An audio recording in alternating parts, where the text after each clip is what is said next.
আসসালামু আলাইকুম সম্মানিত ভাইরা, আপনারা শুনছেন শায়েখ আব্দুর রাজ্জাক বিন ইউসুফ সাহেবের লেখা আদর্শ পরিবার নামক গ্রন্থের সপ্তম পর্ব। চ্যানেলটিতে যারা নতুন তাদের উদ্দেশ্যে বলবো, দয়া করে সাবস্ক্রাইব করে নিন, এবং যারা ইতিপূর্বে সাবস্ক্রাইব করে নিয়েছেন তাদের অসংখ্য ধন্যবাদ। দিন দুনিয়ার বাণী যাতে চারিদিকে ছড়িয়ে পড়ে, ভিডিওটি শেয়ার করতে ভুলবেন না। যে ব্যক্তি দাওয়াতে উপস্থিত হবে তার জন্য যা করণীয়, যে ব্যক্তি দাওয়াতে যাবে তার জন্য দুটি কাজ করা ভালো। এক, মেজবানের জন্য দোয়া করা, যা রাসূল সাল্লাল্লাহু আলাইহি সাল্লাম করতেন। দুই, মেজবান ও তার স্ত্রী পরিবারের জন্য দোয়া করা, যা রাসূল সাল্লাল্লাহু আলাইহি সাল্লামের আদর্শ। আব্দুল্লাহ ইবনে বুসর রাদিয়াল্লাহু তাআলা আনহু থেকে বর্ণিত যে তার পিতা নবী সাল্লাল্লাহু আলাইহি সাল্লামের জন্য খাদ্য তৈরি করে তাকে দাওয়াত দিলেন। তিনি দাওয়াত গ্রহণ করলেন। অতঃপর যখন খাওয়া শেষ করে বললেন, হে আল্লাহ, তাদেরকে ক্ষমা করো, তাদের প্রতি রহমত করো, তাদেরকে যে রিজিক দিয়েছ তাতে বরকত দান করো। মুসলিম, মিসকাত, হাদিস নাম্বার 2427, দোয়া অধ্যায়, বিভিন্ন সময়ে দোয়া করা অনুচ্ছেদ। অন্য বর্ণনায় এসেছে, রাসূল সাল্লাল্লাহু আলাইহি সাল্লাম বলেন, হে আল্লাহ, তাকে তুমি খেতে দাও যে আমাকে খেতে দিয়েছে, তাকে পান করাও যে আমাকে পান করিয়েছে। মুসলিম 6, 128 এবং 129। স্বামী স্ত্রীর জন্য কল্যাণ ও বরকতের দোয়া। যারা ওয়ালিমায় অংশগ্রহণ করবে অথবা বিবাহের অনুষ্ঠানে উপস্থিত হবে কিংবা বিবাহের সংবাদ শুনবে, তারা বড় ও কনের জন্য দোয়া করবে।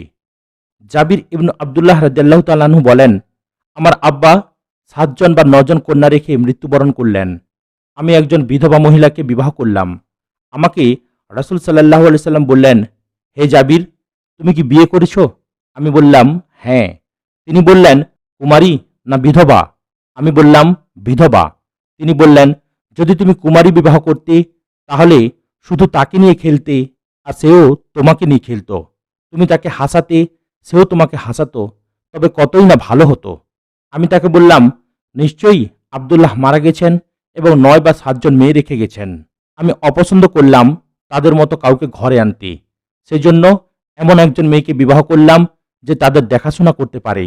তখন রাসূল সাল্লাল্লাহু আলাইহি সাল্লাম বললেন, আল্লাহ তোমার মঙ্গল করুক, অথবা তিনি আমার জন্য কল্যাণের দোয়া করলেন।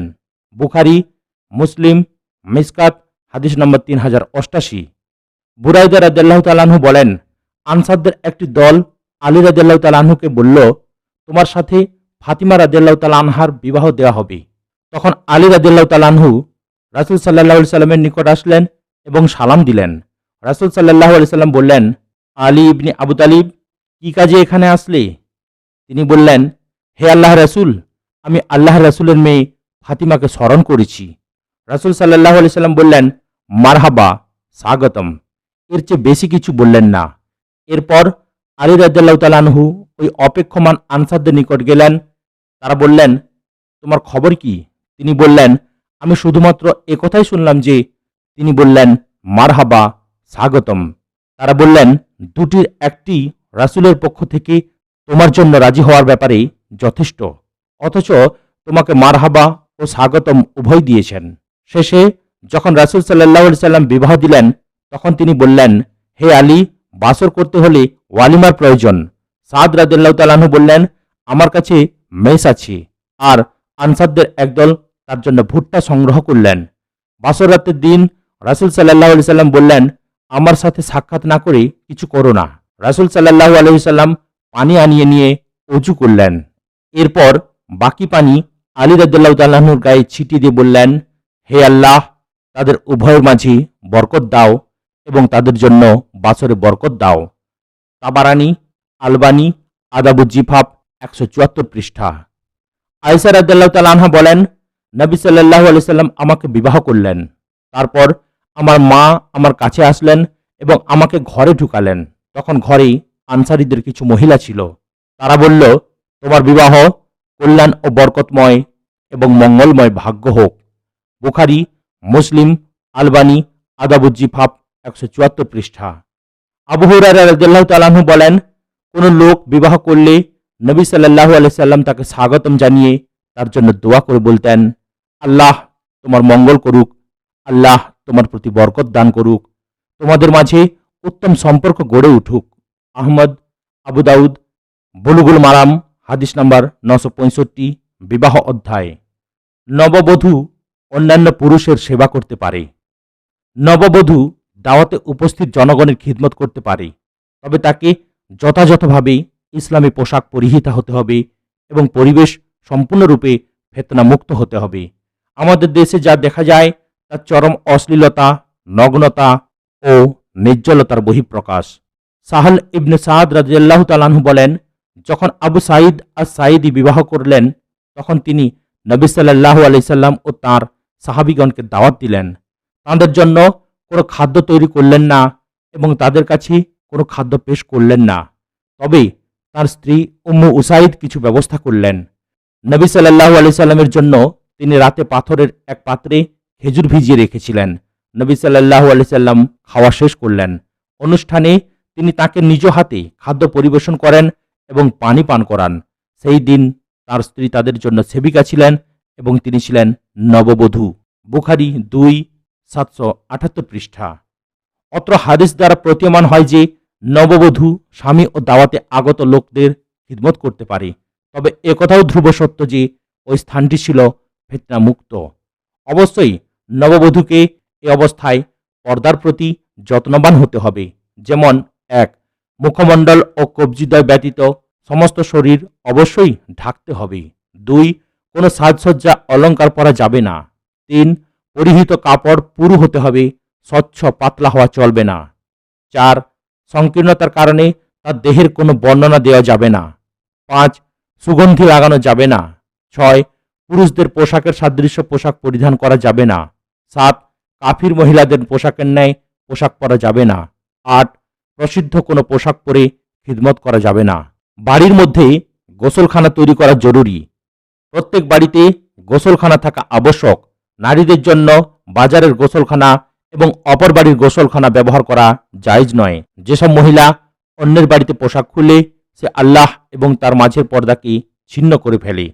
জাবির রাদিয়াল্লাহু তাআলা আনহু বলেন, রাসূল সাল্লাল্লাহু আলাইহি সাল্লাম বলেছেন, যে ব্যক্তি আল্লাহ ও পরকালের প্রতি ঈমান রাখে সে যেন তার স্ত্রীকে লুঙ্গি ব্যতীত গোসলখানায় প্রবেশ না করায়। যে ব্যক্তি আল্লাহ ও পরকালের প্রতি বিশ্বাস রাখে সে যেন তার স্ত্রীকে অন্যের গোসলখানায় গোসল না করায়। যে ব্যক্তি আল্লাহ ও পরকালের প্রতি বিশ্বাস রাখে সে যেন এমন দস্তরখানায় না বসে যেখানে নেশাদার দ্রব্য পরিবেশন করা হয়। তিরমিজি, নাসাই, মিসকাত হাদিস নাম্বার 4477, পোশাক অধ্যায়, চুল আঁচড়ানো অনুচ্ছেদ। উম্মু দারদা রাদিয়াল্লাহু তাআলা আনহা বলেন, আমি গোসলখানা থেকে বের হলাম। অতঃপর রাসূল সাল্লাল্লাহু আলাইহি সাল্লাম আমার সাথে সাক্ষাৎ করলেন। তিনি বললেন, হে উম্মে দারদা, কোথা থেকে এসেছো? তিনি বললেন, গোসলখানা থেকে। নবী সাল্লাল্লাহু আলাইহি সাল্লাম বললেন, সেই সত্তার কসম যার হাতে আমার জীবন, কোনো মহিলা অন্যের বাড়িতে তার পোশাক খুলতে পারে না। যদি খুলে তাহলে সে আল্লাহ ও তার মাঝের সমস্ত পর্দাকে ছিন্ন করে দিল। আহমদ, আলবানী, আদাবুজ্জিভাব 140 পৃষ্ঠা।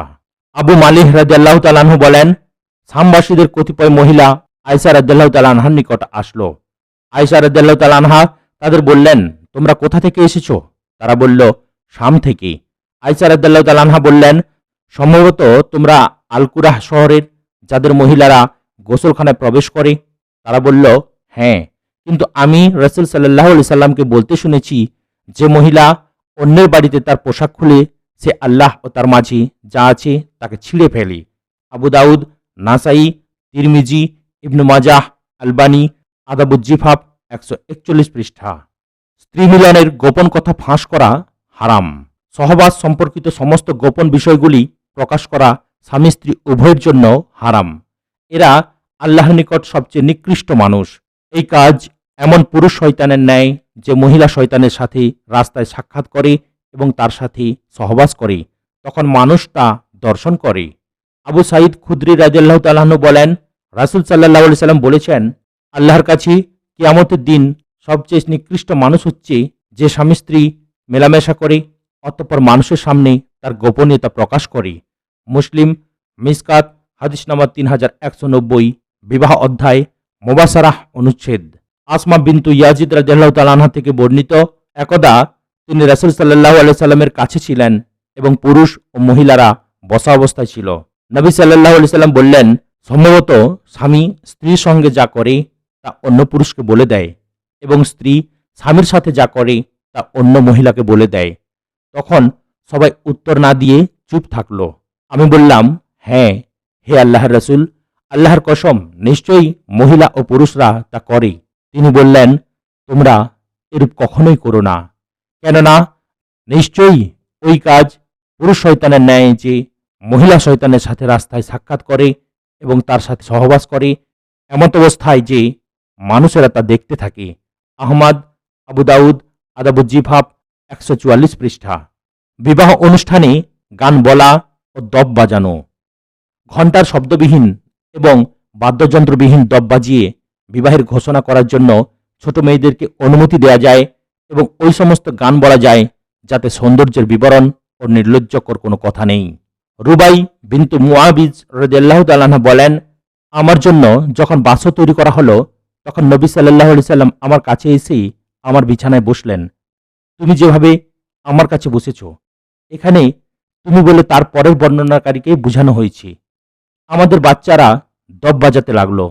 আমাদের পিতামহ যারা উহুদে মারা গেছেন তাদের শোকগাথা গাইতে লাগলো।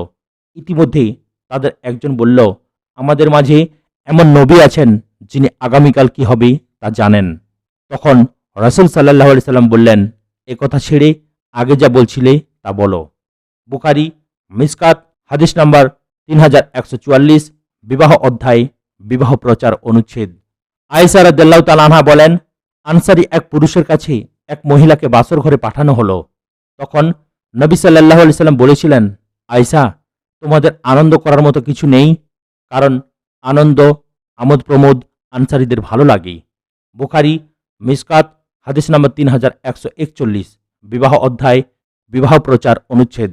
আমির ইবনু সাদ রাদিয়াল্লাহু তাআলা আনহু বলেন, আমি কারাজাহ ইবনু কাব ও আবু মাসউদের কাছে এক বিয়েতে গেলাম। দেখি সেখানে কিছু মেয়ে দপ বাজিয়ে গান বলছে। আমি বললাম, হে রাসূল সাল্লাল্লাহু আলাইহি সাল্লামের দুই সাথী এবং বদরী সাহাবী, আপনাদের সামনে এরূপ করা হচ্ছে? তারা দুইজন বললেন, আপনি ইচ্ছা করলে আমাদের সাথে বসে শুনতে পারেন, ইচ্ছা করলে যেতেও পারেন। নিশ্চয়ই বিবাহের সময় আমাদের আনন্দ, আমোদ প্রমোদের অনুমতি দেয়া হয়েছে। নাসাই মিসকাত হাদিস নাম্বার 3159। বিবাহ সম্পর্কিত হারাম কাজসমূহ। বিভিন্ন এলাকাতে বিভিন্নভাবে বিবাহের আনুষঙ্গিক কাজ বাস্তবায়ন করার উদ্দেশ্যে ইচ্ছায় ও অনিচ্ছায় পাপ হয়ে থাকে। মেয়ে দেখার নামে দলবদ্ধভাবে মেয়ের পিতার বাড়ি যাওয়া হয় এবং আনুষ্ঠানিকভাবে মেয়ে দেখা হয়।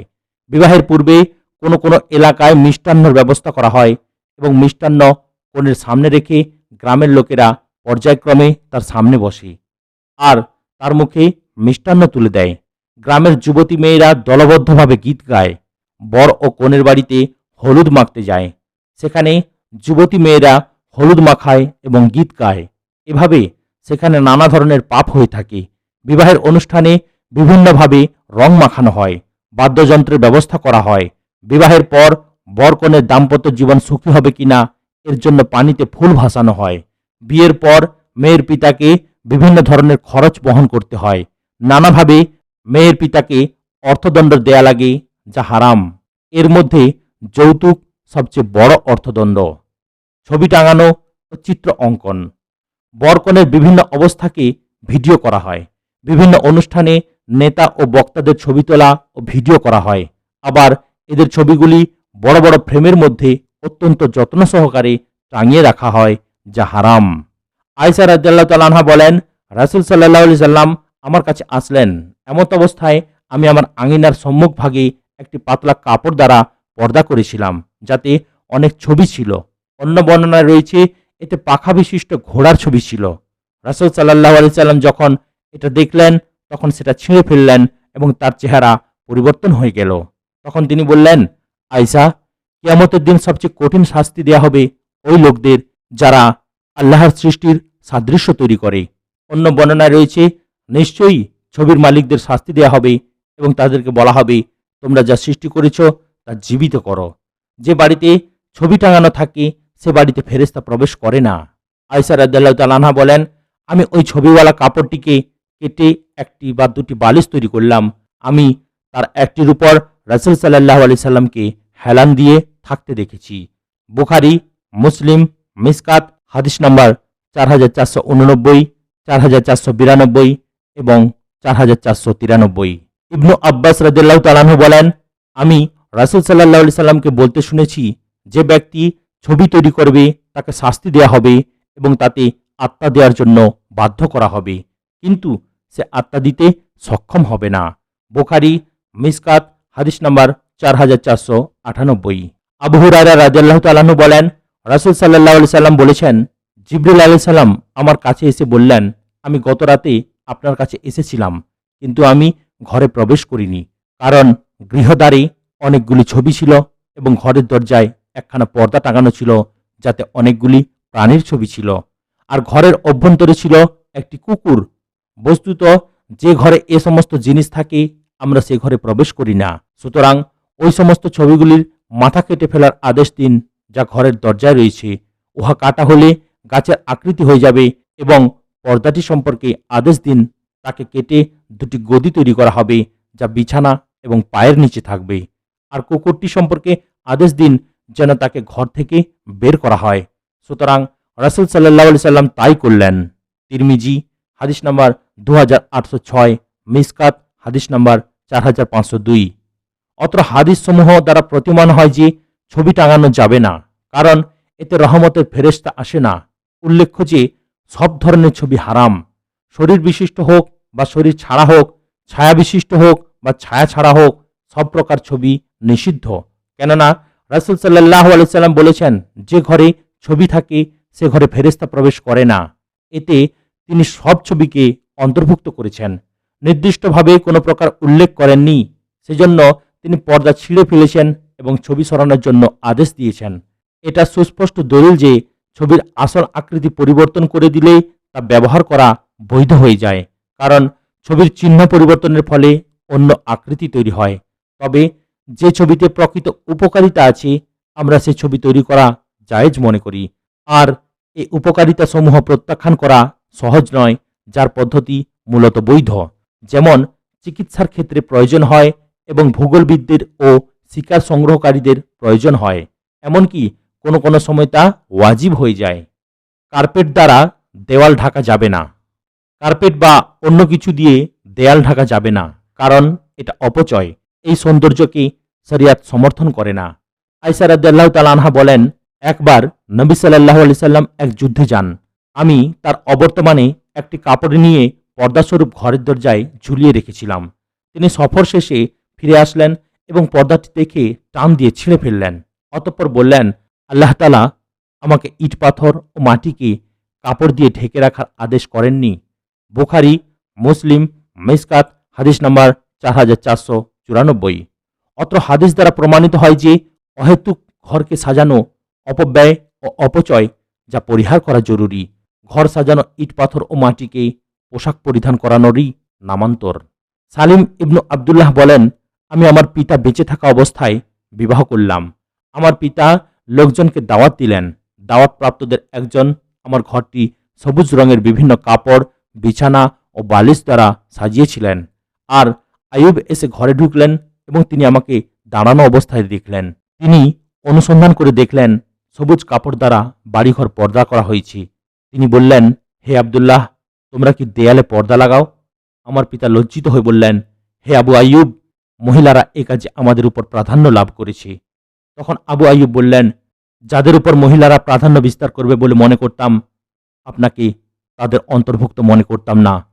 এরপর তিনি বললেন, আমি তোমাদের খাদ্য খাবো না, তোমাদের ঘরেও প্রবেশ করব না। অতঃপর তিনি বের হয়ে গেলেন। তাবারানী আদাবুজ্জিফাফ 201 পৃষ্ঠা। ভুরু অর্থাৎ প্লাক তুলে ফেলা যাবে না। নারীরা নিজেদেরকে সুন্দরী করে প্রকাশ করার উদ্দেশ্যে ভুরুর লোম তুলে ফেলে এবং ধনুক বা চাঁদের মতো করে ভুরু পেন ব্যবহার করে। এতে সৃষ্টির পরিবর্তন ঘটে, যা রাসূল সাল্লাল্লাহু আলাইহি সাল্লাম হারাম করেছেন এবং যে এরূপ করে তার প্রতি অভিশাপ করেছেন। ইবনু ওমর রাদিয়াল্লাহু তাআলা আনহু বলেন, নবী সাল্লাল্লাহু আলাইহি সাল্লাম বলেছেন, আল্লাহ তাআলা সেই নারীর উপর অভিশাপ করেছেন যে অন্য নারীর মাথায় নকল মিশ্রিত করে দেয় কিংবা নিজ মাথায় নকল চুল মিশ্রিত করে, এবং যে নারীর অন্যের দেহের কোনো স্থানে সুচালো জিনিস দ্বারা খোদাই করে অথবা নিজের গায়ে খোদাই করায়।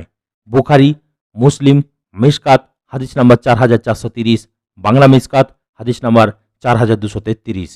ইবনু মাসউদ রাদিয়াল্লাহু তাআলা আনহু বলেন, আল্লাহ তাআলা অভিশাপ করেছেন এমন সব নারীর উপর যারা অপরের দেহের কোনো স্থানে উল্কি অঙ্কন করে এবং নিজের অঙ্গেও করায়, যারা ভুরুর চুল তুলে ফেলে এবং যারা সৌন্দর্যের জন্য দাঁত চেঁচে সরু করে ও তার ফাঁক বড় করে, যারা আল্লাহর সৃষ্টির পরিবর্তন ঘটায়। বুখারী, মুসলিম, মিশকাত হাদিস নাম্বার 4431, চুল আঁচড়ানো অনুচ্ছেদ। জাহেলি যুগের লোকেরা দেহের কোনো স্থানে সূচালো জিনিস দ্বারা ঘা করে, নাম বা কোনো চিত্র খোদাই করে উৎকীর্ণ করত। এটা বড় গুনাহের কাজ। নারী পুরুষ নির্বিশেষে এই কাজ অন্যের দেহে করা বা নিজ দেহে করানো সমান এবং হারাম।